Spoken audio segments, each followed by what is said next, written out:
Hello, my name is Jake Fatone, and I'm doing my art presentation on the Art of Feudal China.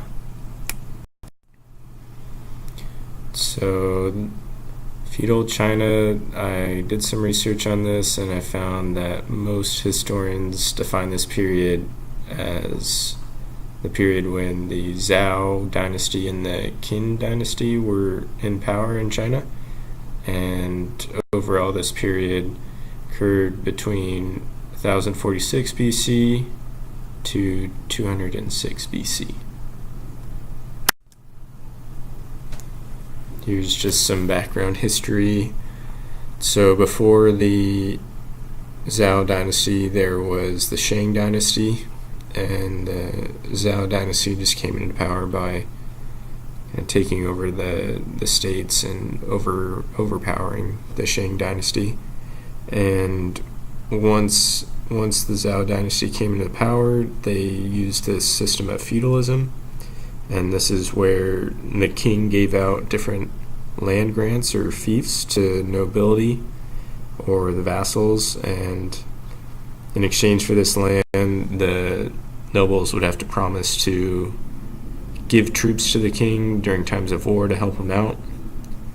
And this ultimately resulted in the king losing power, and the nobles gained quite a bit of power, and they formed their own independent states where different nobles were fighting amongst themselves, and this ultimately resulted in the downfall of the Zhao dynasty. And this is also taking place during the Bronze Age, which started in 2000 and ended about in 771 BC. And this Bronze Age really had a huge influence on the type of art that was created during this period. Here's the first piece. This is called The Cauldron of Mao. We don't really know the original location. The approximate date that it was made was during about 1046 to 771 BC during the Zhao dynasty. It's made of bronze. That's the medium, and again, the artist is unknown. A lot of these pieces are really old, so we don't really have information on the original location or the artist. They didn't really keep track of that stuff. And currently it's located at the National Palace Museum in Taipei. And what's interesting about this is that if you notice the words on the inside of the cauldron, there's different characters there, and usually what you would have different events that would be depicted using these characters. So maybe they would describe a certain pivotal battle during the time, or maybe talk about someone's life, what they've done.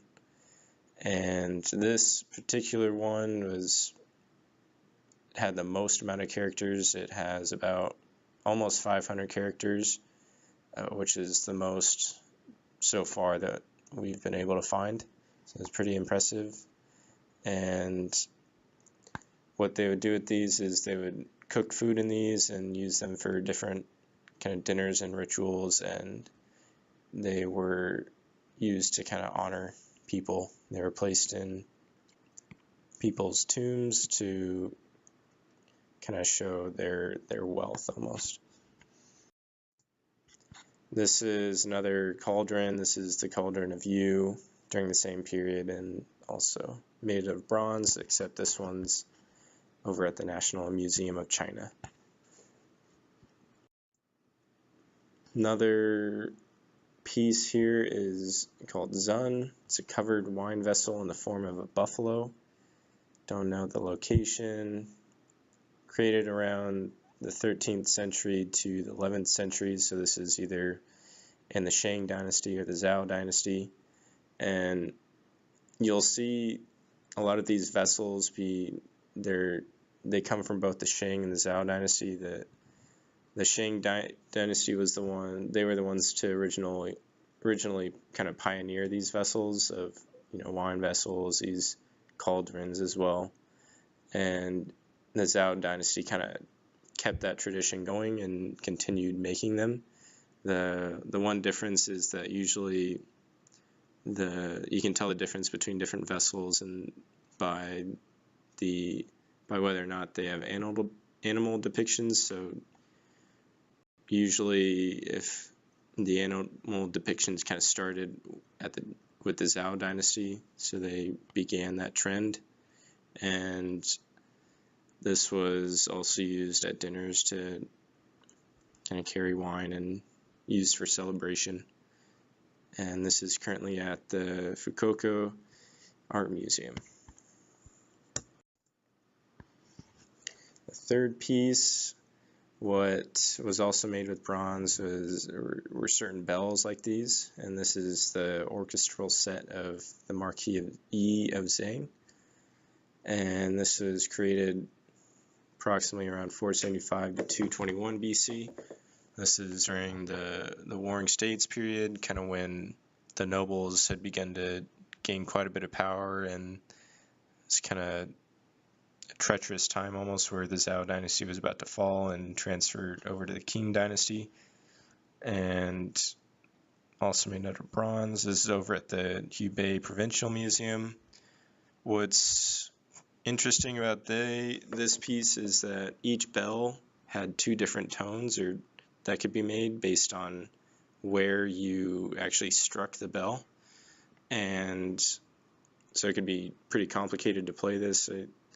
And each bell had an gold engraving of the description of the instrument for the musicians to use to tell them what kind of sound each bell made.